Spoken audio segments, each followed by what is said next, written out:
The Agony, Part 2.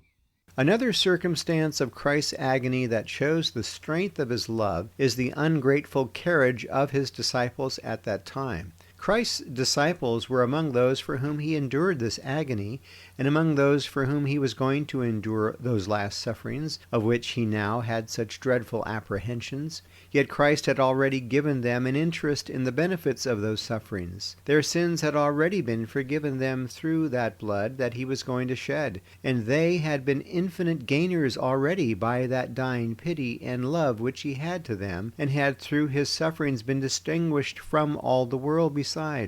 Christ had put greater honor upon them than any other, by making them his disciples in a more honorable sense than he had done any other.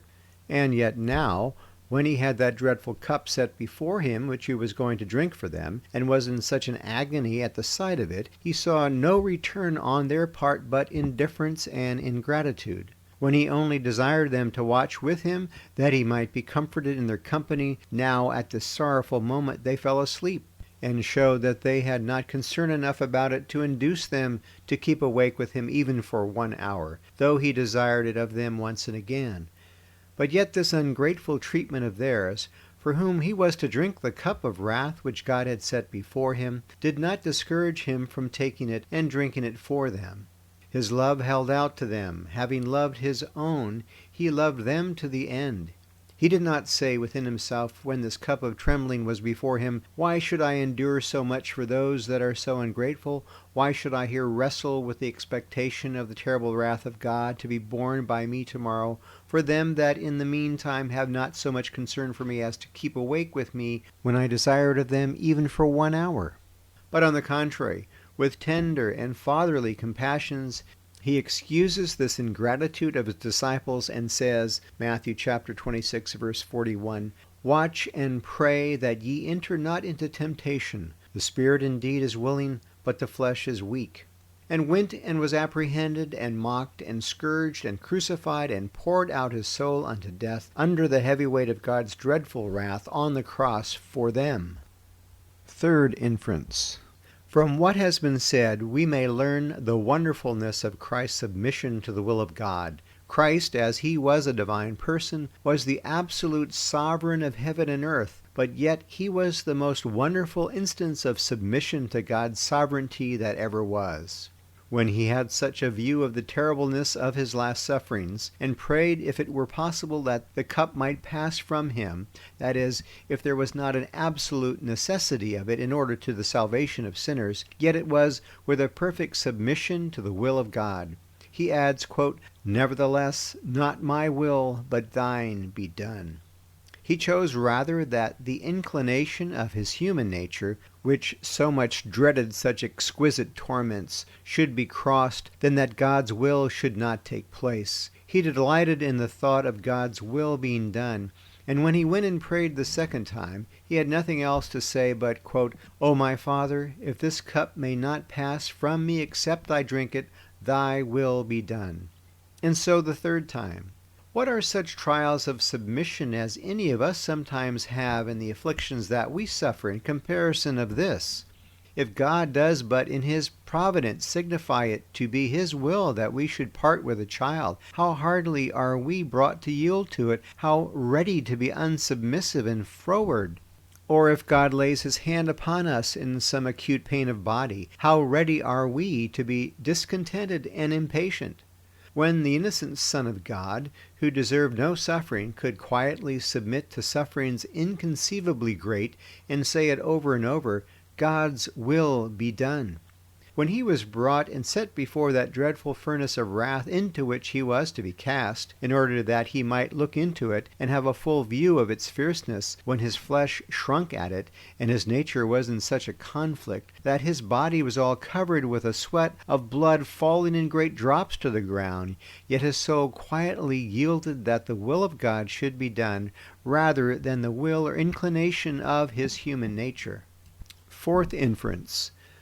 What has been said on this subject also shows us the glory of Christ's obedience. Christ was subject to the moral law, as Adam was, and he was also subject to the ceremonial and judicial laws of Moses. But the principal command that he had received of the Father was that he should lay down his life, that he should voluntarily yield up himself to those terrible sufferings on the cross.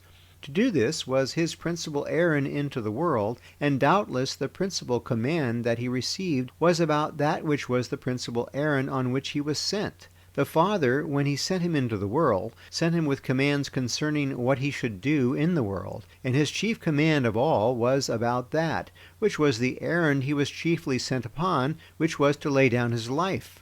And therefore this command was the principal trial of his obedience. It was the greatest trial of his obedience because it was by far the most difficult command. All the rest were easy in comparison of this. And the main trial that Christ had, whether he would obey this command, was in the time of his agony. For that was within an hour before he was apprehended in order to his sufferings, when he must either yield himself up to them or fly from them.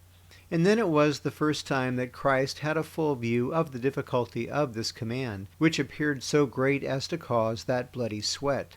Then was the conflict of weak human nature with the difficulty. Then was the sore struggles and wrestling with the heavy trial he had. And then Christ got the victory over the temptation from the dread of his human nature. His obedience held out through the conflict. Then we may suppose that Satan was especially let loose to set in with the natural dread that the human nature had of such torments, and to strive to his utmost to dissuade Christ from going on to drink the bitter cup. For about that time, towards the close of Christ's life, was he especially delivered up into the hands of Satan to be tempted of him, more than he was immediately after his baptism. For Christ says, speaking of that time, Luke chapter 22, verse 53, "When I was daily with you in the temple, ye stretched forth no hands against me, but this is your hour and the power of darkness." So that Christ in the time of his agony was wrestling not only with overwhelming views of his last sufferings, but he also wrestled in that bloody sweat with principalities and powers. He contended at that time with the great Leviathan that labored to his utmost to tempt him to disobedience. So that then Christ had temptations every way to draw him off from obedience to God. He had temptations from his feeble human nature that exceedingly dreaded such torments. And he had temptations from men who were his enemies. And he had temptations from the ungrateful carriage of his own disciples. And he had temptations from the devil. He had also an overwhelming trial from the manifestation of God's own wrath, when, in the words of Isaiah, it pleased the Lord to bruise him and put him to grief. But yet he failed not, but got the victory over all, and performed that great act of obedience at that time to that same God that hid himself from him, and was showing his wrath to him for men's sins, which he must presently suffer. Nothing could move him away from his steadfast obedience to God. But he persisted in saying, "Thy will be done," expressing not only his submission, but his obedience, not only his compliance with the disposing will of God, but also with his preceptive will. God had given him this cup to drink, and had commanded him to drink it, and that was reason enough with him to drink it. Hence he says at the conclusion of his agony, when Judas came with his band, "The cup which my Father giveth me to drink, shall I not drink it?" John chapter 18, verse 11. Christ at the time of his agony had an inconceivably greater trial of obedience than any man or any angel ever had. How much was this trial of the obedience of the second Adam beyond the trial of the obedience of the first Adam? How light was our first father's temptation in comparison of this? And yet our first surety failed, and our second failed not, but obtained a glorious victory, and went and became obedient unto death, even the death of the cross. Thus wonderful and glorious was the obedience of Christ, by which he wrought out righteousness for believers, and which obedience is imputed to them. No wonder that it is a sweet penalty sown, and that God stands ready to bestow heaven as its reward on all that believe on him. 5. What has been said shows us the sottishness of secure sinners in being so fearless of the wrath of God. If the wrath of God was so dreadful that when Christ only expected it, his human nature was nearly overwhelmed with the fear of it, and his soul was amazed, and his body all over in a bloody sweat, then how sottish are sinners who are under the threatening of the same wrath of God, and are condemned to it, and are every moment exposed to it, and yet instead of manifesting intense apprehension, are quiet and easy and unconcerned. Instead of being sorrowful and very heavy, go about with a light and careless heart. Instead of crying out in bitter agony, are often gay and cheerful, and eat and drink, and sleep quietly, and go on in sin, provoking the wrath of God more and more, without any great matter of concern. How stupid and sottish are such persons! Let such senseless sinners consider that misery of which they are in danger from the wrath of God is infinitely more terrible than that, the fear of which occasioned in Christ his agony and bloody sweat. It is more terrible both as it differs both in its nature and degree, and also as it differs in its duration. It is more terrible in its nature and degree. Christ suffered that which, as it upheld the honor of the divine law, was fully equivalent to the misery of the damned, and in some respect it was the same suffering, for it was the wrath of the same God. But yet in other respects it vastly differed. The difference does not arise from the difference in the wrath poured out on one and the other, for it is the same wrath, but from the difference of the subject, which may be best illustrated from Christ's own comparison, Luke chapter 23, verse 31. For if they do these things in a green tree, what shall be done in the dry? Here he calls himself the green tree, and wicked men the dry, intimating that the misery that will come on wicked men will be far more dreadful than those sufferings which came on him. And the difference arises from the different nature of the subject. The green tree and the dry are both cast into the fire, but the flames seize and kindle on the dry tree much more fiercely than on the green. The sufferings that Christ endured differ from the misery of the wicked in hell in nature and degree in the following respects. 1. Christ felt not the gnawings of a guilty, condemning conscience. 2. He felt no torment from the reigning of inward corruptions and lusts as the damned do. The wicked in hell are their own tormentors. Their lusts are their tormentors, and being without restraint, for there is no restraining grace in hell, their lusts will rage like raging flames in their hearts. They shall be tormented with the unrestrained violence of a spirit of envy and malice against God, and against the angels and saints in heaven, and against one another.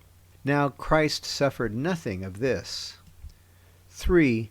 Christ had not to consider that God hated him. The wicked in hell have this to make their misery perfect. They know that God perfectly hates them without the least pity or regard to them, which will fill their souls with inexpressible misery. But it was not so with Christ. God withdrew his comfortable presence from Christ and hid his face from him, and so poured out his wrath upon him, as made him feel its terrible effects on his soul. But yet he knew at the same time that God did not hate him, but infinitely loved him.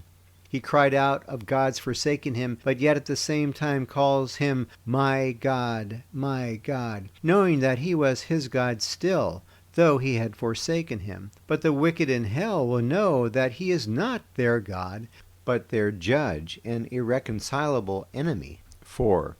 Christ did not suffer despair as the wicked do in hell. He knew that there would be an end to his suffering in a few hours, and that after that he should enter into eternal glory. But it will be far otherwise with you that are impenitent. If you die in your present condition, you will be in perfect despair. On these accounts, the misery of the wicked in hell will be immensely more dreadful in nature and degree than those sufferings with the fears of which Christ's soul was so much overwhelmed. 2. It will infinitely differ in duration. Christ's sufferings lasted but a few hours, and there was an eternal end to them, and eternal glory succeeded. But you, that are a secure, senseless sinner, are every day exposed to be cast into everlasting misery, a fire that never shall be quenched. If then the Son of God was in such amazement, in the expectation of what he was to suffer for a few hours, how sottish are you who are continually exposed to sufferings immensely more dreadful in nature and degree, and that are to be without any end, but which must be endured without any rest day or night, for ever and ever. If you had a full sense of the greatness of that misery to which you are exposed, and how dreadful your present condition is on that account, it would this moment put you into as dreadful an agony as that which Christ underwent. Yea, if your nature could endure it, one much more dreadful. We should now see you fall down in a bloody sweat, wallowing in your gore, and crying out in terrible amazement. Having thus endeavored to explain and illustrate the former of the two propositions mentioned in the commencement of this discourse, I shall now proceed to show, 2. That the soul of Christ in his agony in the garden was in a great and earnest strife and conflict in his prayer to God. The labor and striving of Christ's soul in prayer was a part of his agony, and was, without doubt, a part of what is intended in the text when it is said that Christ was in an agony. For as we have shown, the word is especially used in Scripture in other places for striving or wrestling with God in prayer. From this fact, and from the evangelist mentioning his being in agony and his praying earnestly in the same sentence, we may well understand him as mentioning his striving in prayer as part of his agony. The words of the text seem to hold forth as much as that Christ was in an agony in prayer. Quote, being in an agony, he prayed more earnestly, and his sweat was, as it were, great drops of blood falling to the ground. End quote. This language seems to imply thus much, that the labor and earnestness of Christ's soul was so great in his wrestling with God in prayer that he was in a mere agony and all over in a sweat of blood.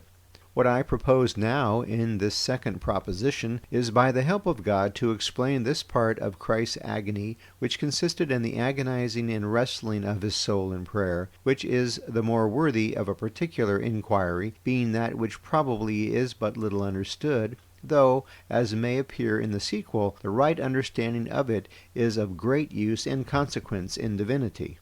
It is not, as I conceive, ordinarily well understood what is meant when it is said in the text that Christ prayed more earnestly, or what was the thing that he wrestled with God for, or what was the subject matter of this earnest prayer, or what was in the reason of his being so very earnest in prayer at this time. And therefore, to set this whole matter in a clear light, I would particularly inquire, 1. Of what nature this prayer was, 2. What was the subject matter of this earnest prayer of Christ to the Father? 3.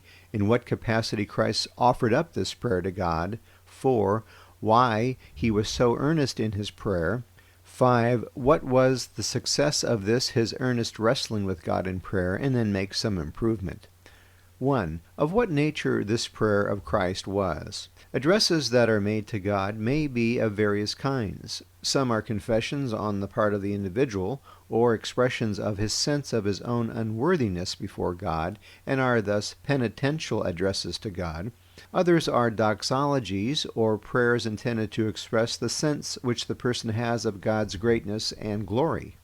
Such are many of the Psalms of David. Others are gratulatory addresses, or expressions of thanksgiving and praise for mercies received. Others are submissive addresses, or expressions of submission and resignation to the will of God, whereby he that addresses the majesty of heaven expresses the compliance of his will with the sovereign will of God, saying, quote, Thy will, O Lord, be done. As David, 2 Samuel chapter 15, verse 26, But if he thus say, I have no delight in thee, behold, here am I. Let him do to me as seemeth good unto him. Others are petitory or supplicatory, whereby the person that prays begs of God and cries to him for some favor desired of him. Hence the inquiry is, of which of these kinds was the prayer of Christ that we read of in the text? Answer. It was chiefly supplicatory. It was not penitential or confessional, for Christ had no sin or unworthiness to confess, nor was it a doxology or a thanksgiving or merely an expression of submission, for none of these agree with what is said in the text, viz., that he prayed more earnestly.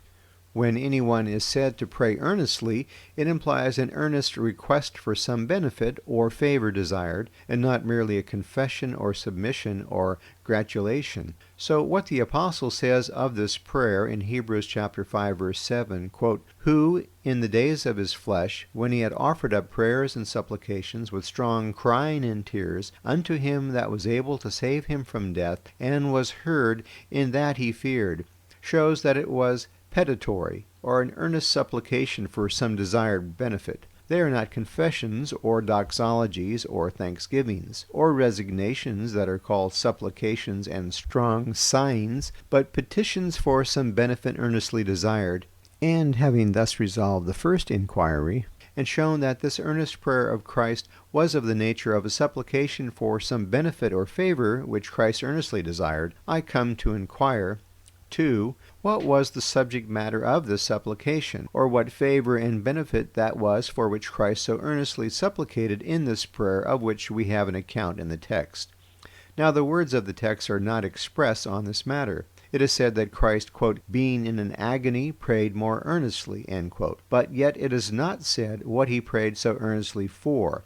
And here is the greatest difficulty attending this account, even what that was which Christ so earnestly desired, for which he so wrestled with God at that time. And though we are not expressly told in the text, yet the Scriptures have not left us without sufficient light in this matter. And the more effectually to avoid mistakes, I would answer, 1. Negatively, the thing that Christ so earnestly prayed for at this time was not that the bitter cup which he had to drink might pass from him.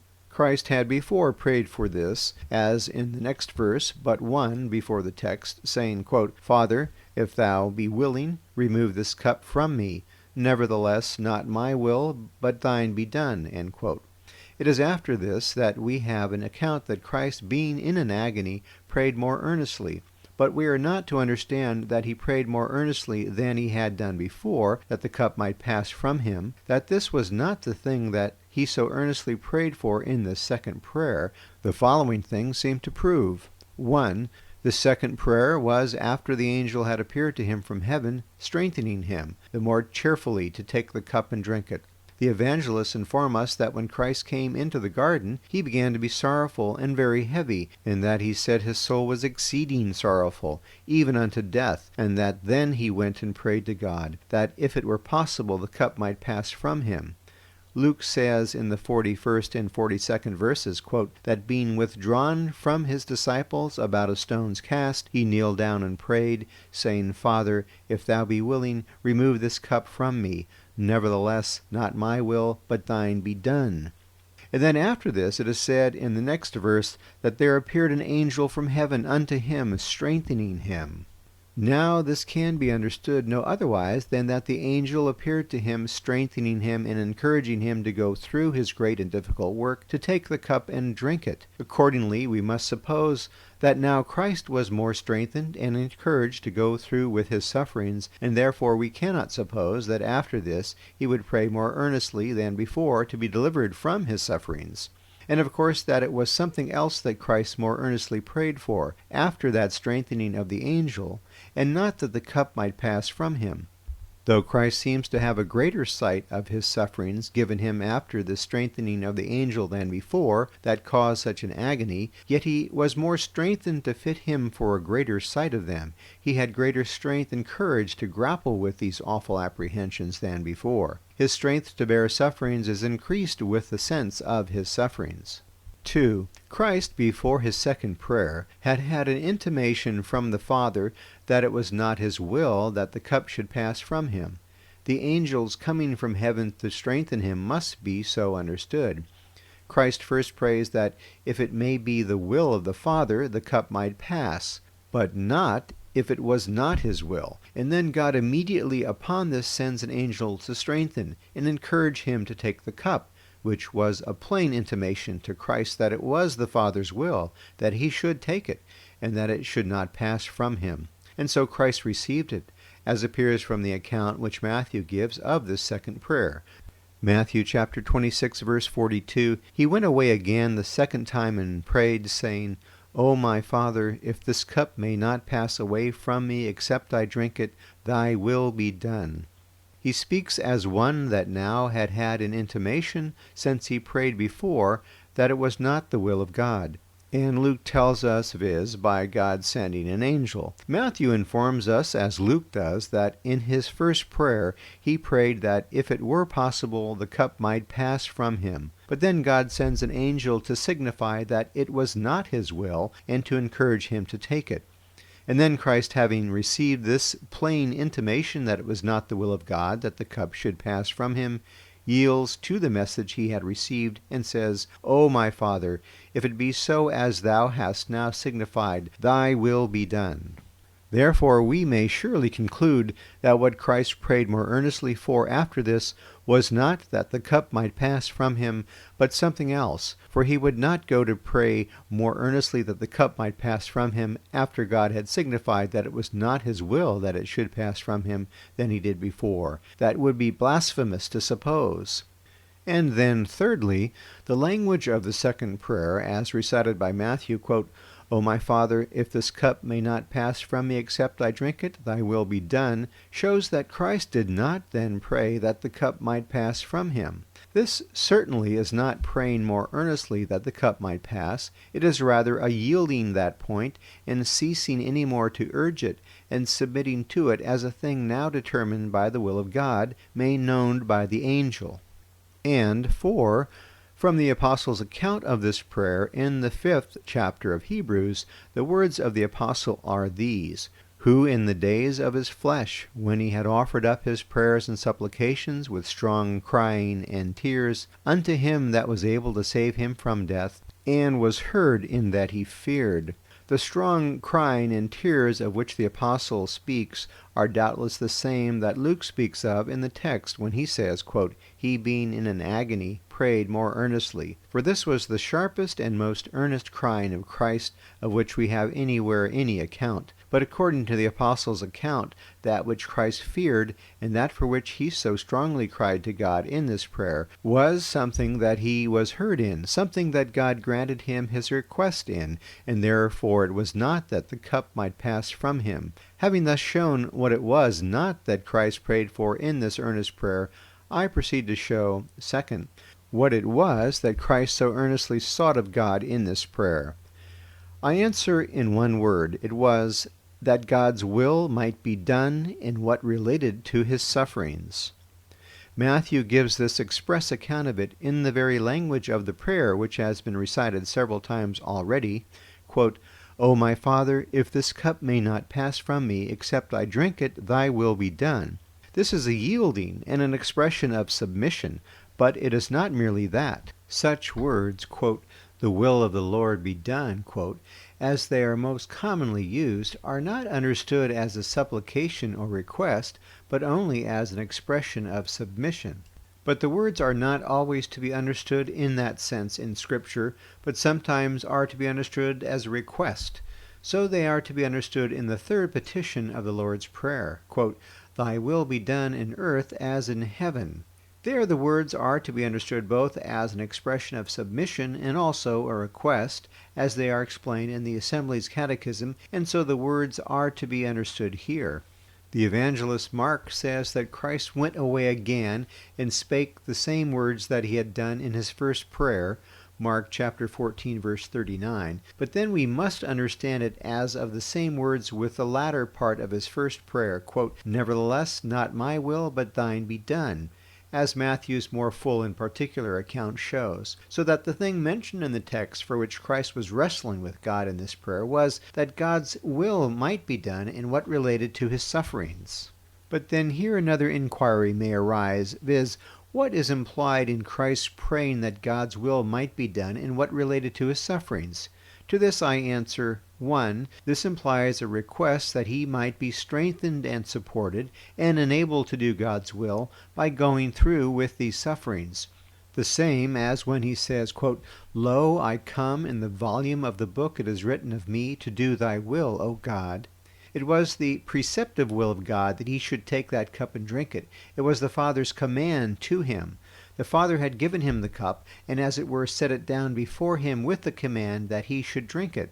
This was the greatest act of obedience that Christ was to perform. He prays for strength and help, that his poor feeble human nature might be supported, that he might not fail in this great trial, that he might not sink and be swallowed up, and his strength so overcome that he should not hold out and finish the appointed obedience. This was the thing that he feared, of which the apostle speaks in the 5th of Hebrews when he says, quote, "He was heard in that he feared." When he had such an extraordinary sense of the dreadfulness of his sufferings impressed on his mind, the fearfulness of it amazed him. He was afraid lest his poor feeble strength should be overcome, and that he should fail in so great a trial, that he should be swallowed up by that death that he was to die, and so should not be saved from death. And therefore he offered up strong crying and tears unto him that was able to strengthen him and support and save him from death, that the death he was to suffer might not overcome his love and obedience, but that he might overcome death and so be saved from it. If Christ's courage had failed in the trial, and he had not held out under his dying sufferings, he never would have been saved from death, but he would have sunk in the deep mire. He never would have risen from the dead, for his rising from the dead was a reward of his victory. If his courage had failed, and he had given up, he would have remained from under the power of death, and so we should all have perished. We should have remained yet in our sins. If he had failed, all would have failed. If he had not overcome in that sore conflict, neither he nor we could have been freed from death. We all must have perished together. Therefore, this was the saving from death that the apostle speaks of, that Christ feared and prayed for with strong crying and tears. His being overcome of death was the thing that he feared, and so he was heard in that he feared. This Christ prayed, that the will of God might be done in his sufferings, even that he might not fail of obeying God's will in his sufferings. And therefore it follows in the next verse, in that passage of Hebrews, quote, "Though he were a son, yet learned he obedience by the things which he suffered." That it was in this respect that Christ in his agony so earnestly prayed that the will of God might be done, viz., that he might have strength to do his will, and might not sink and fail in such great sufferings, is confirmed from the scriptures of the Old Testament, as particularly from the 69th Psalm. The psalmist represents Christ in that psalm, as is evident from the fact that the words of that psalm are represented as Christ's words in many places of the New Testament. That psalm is represented as Christ's prayer to God when his soul was overwhelmed with sorrow and amazement, as it was in his agony. As you may see in the 1st and 2nd verses, quote, "Save me, O God, for the waters are come in unto my soul. I sink in deep mire, where there is no standing. I am come into deep waters, where the floods overflow me." But then the thing that is represented as being the thing that he feared was failing and being overwhelmed in this great trial. Verses 14 and 15, quote, "Deliver me out of the mire, and let me not sink. Let me be delivered from them that hate me, and out of the deep waters. Let not the water flood overflow me, neither let the deep swallow me up, and let not the pit shut her mouth upon me."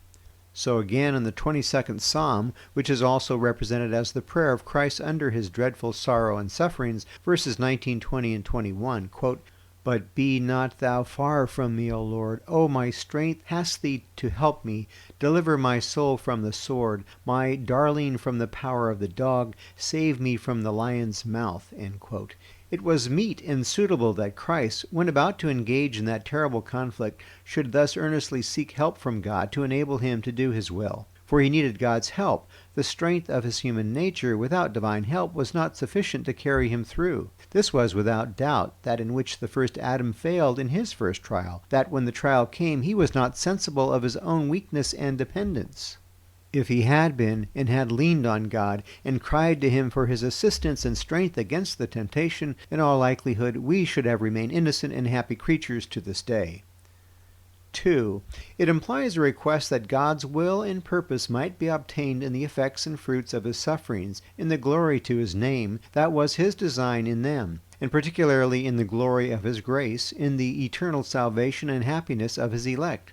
This is confirmed by John chapter 12, verses 27 and 28. Quote, "Now is my soul troubled, and what shall I say? Father, save me from this hour. But for this cause came I unto this hour. Father, glorify thy name." Then came there a voice from heaven saying, "I have both glorified and will glorify it again." There the first request is the same with the first request of Christ here in like trouble. Quote, "Now is my soul troubled, and what shall I say? Father, save me from this hour." End quote. He first prays, as he does here, that he might be saved from his last sufferings. Then, after he was determined within himself that the will of God must be otherwise, that he should not be saved from that hour, quote, "but for this cause," quote, says he, quote, "came I to this hour," end quote. And then his second request after this is, quote, "Father, glorify thy name," end quote. So this is doubtless the purport of the second request in his agony, when he prayed that God's will might be done. It is that God's will might be done in that glory to his own name that he intended in the effects and fruits of his sufferings, that seeing that was his will that he should suffer, he earnestly prays that the end of his suffering, in the glory of God and the salvation of the elect, may not fail. And these things are what Christ so earnestly wrestled with God for in his prayer, of which we have an account in the text, and we have no reason to think that they were not expressed in prayer as well as implied. It is not reasonable to suppose that the evangelist in his other account of things mentions all the words of Christ's prayer. He only mentions the substance. 3. In what capacity did Christ offer up those earnest prayers to God in his agony? To answer to this inquiry, I observe that he offered them up not as a private person, but as high priest. The apostle speaks of the strong crying and tears as what Christ offered up as high priest, Hebrews chapter 5, verses 6 and 7, quote, as he says also in another place, "Thou art a priest forever, after the order of Melchizedek, who in the days of his flesh, when he had offered up prayers and supplications with strong crying and tears," end quote, etc. The things that Christ prayed for in those strong cryings were things not of a private nature, but of common concern to the whole church of which he was the high priest. That the will of God should be done in his obedience unto death, that his strength and courage should not fail, but that he should hold out, was of common concern. For if he had failed, all would have failed and perished forever. And of course, that God's name should be glorified in the effects and fruits of his sufferings, and in the salvation and glory of all his elect, was a thing of common concern. Christ offered up these strong cries with his flesh in the same manner as the priests of old were wont to offer up prayers with their sacrifices. Christ mixed strong crying and tears with his blood, and so offered up his blood and his prayers together, that the effect and success of his blood might be obtained. Such earnest, agonizing prayers were offered with his blood, and his infinitely precious and meritorious blood was offered with his prayers. 4. Why was Christ so earnest in those supplications? Luke speaks of them as very earnest. The apostle speaks of them as strong crying, and his agony partly consisted in this earnestness, and the account that Luke gives us seems to imply that his bloody sweat was partly at least with the great labor and earnest sense of his soul in wrestling with God in prayer. There were three things that concurred at that time, especially to cause Christ to be thus earnest and engaged. 1. He had then an extraordinary sense how dreadful the consequence would be if God's will should fail of being done. He had then an extraordinary sense of his own last suffering under the wrath of God, and if he had failed in those sufferings, he knew the consequence must be dreadful. He having now such an extraordinary view of the terribleness of the wrath of God, his love to the elect tended to make him more than ordinarily earnest that they might be delivered from suffering that wrath to all eternity, which could not have been if he had failed of doing God's will, or if the will of God in the effect of his suffering had failed. 2. No wonder that extraordinary sense that Christ then had of the costliness of the means of sinners' salvation made him very earnest for the success of those means, as you have already heard. 3. Christ had an extraordinary sense of his dependence on God, and his need of his help to enable him to do God's will in this great trial. Though he was innocent, yet he needed divine help. He was dependent on God as man, and therefore we read that he trusted in God. Matthew chapter 27, verse 43, quote, "He trusted in God, let him deliver him now, if he will have him, for he said, I am the Son of God," end quote. And when he had such an extraordinary sight of the dreadfulness of that wrath he was to suffer, he saw how much it was beyond the strength of his human nature alone. 5. What was the success of this prayer of Christ? To this I answer, he obtained all his requests. The apostle says, quote, "He was heard in that he feared." In all that he feared. He obtained strength and help from God, all that he needed, and was carried through. He was enabled to do and to suffer the whole will of God, and he obtained the whole of the end of his sufferings, a full atonement for the sins of the whole world, and the full salvation of every one of those who were given him in the covenant of redemption, and all that glory to the name of God, which his mediation was designed to accomplish. Not one jot or tittle hath failed. Herein Christ in his agony was above all others Jacob's antitype in his wrestling with God for a blessing, which Jacob did not as a private person, but as the head of his posterity, the nation of Israel, and by which he obtained that commendation of God, quote, "As a prince thou hast power with God," end quote, and therein was a type of him who was the prince of princes. End of section 6.